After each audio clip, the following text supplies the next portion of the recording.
El Niño has already brought flooding, mudslides, and sloppy driving to San Diego, but it also brings a lot of health concerns that shouldn't be ignored. For instance, the rainy weather increases the chance of getting sick.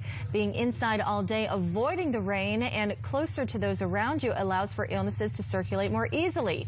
The rain, along with lack of sunshine and warmth, can also result in mold growth, which can cause nasal congestion, coughing, and irritation to the eyes, throat, and skin. And here in sunny San Diego, the lack of sunshine can even start to affect people's mood. It can lead to the basic winter blues for some of us, but those suffering with mental health issues can be affected as well. All right, joining us now to talk more about some of the health concerns being raised by El Nino and how to prevent them is Dr. Sam Baroudi of the Tri-City Medical Center. Good evening to you, Doc. Hello. So what is it? What do you see when you, we have these type of rainy conditions in 4 or 5 years here. What is it that you most see when we do roll back into this pattern? Okay, so heavy rain and humidity can bring on multiple health issues.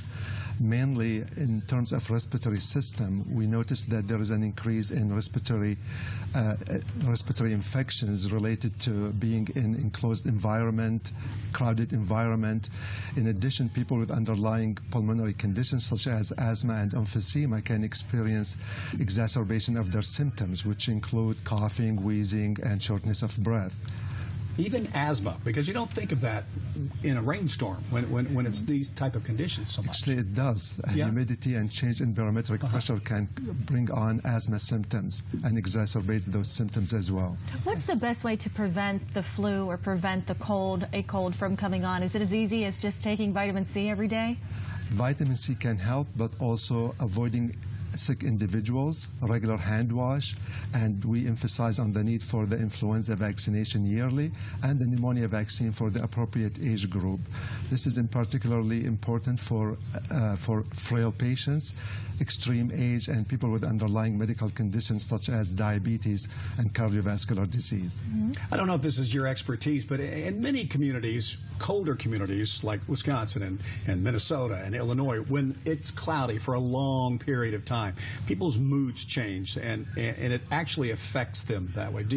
Can you see that happening in a San Diego type of community? It's hard to believe that this would happen to normal individuals in San Diego. However, people with mental illnesses, like you mentioned, they can have more depression with this type of weather, and they should consult their physicians to adjust their medications. So if they already have some mental issues, it might make it worse. And to have a little bit of fun with it all, you and I were just busting some myths prior to this interview. I was saying, you know, my grandmother growing up, make sure you don't have wet socks on and don't stand out in the rain because those two things are going to give you a cold. Any truth to that? It's actually a myth. More so, it's being in a humid environment or cold weather helps transmit the viruses to a longer distance when you cough or sneeze, and that's how people get more respiratory infections that way. And also going from hot to cold, right? Changing temperature as well can increase that incidence of infections. Brandy mentioned a moment ago about mold and mold growth, and you're going to see that after these rains and maybe not even know it. How do you detect something like that? Obviously, you can see it sometimes around the bathrooms, or you can have professionals look inside the house.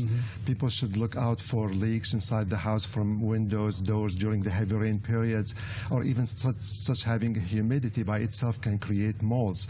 So it's important to keep the humidity low. What are the symptoms that you will notice if you're having a mold issue? Symptoms with mold, you can notice nasal congestion, post-nasal drip, and runny nose, as well as itchy eyes and runny eyes. And you might think it's a cold or something, but you might think it could be just related to non-allergic rhinitis or exposure to mold with some allergic component to it. And if you feel those symptoms coming on, best way to nip them in the bud, what can you do?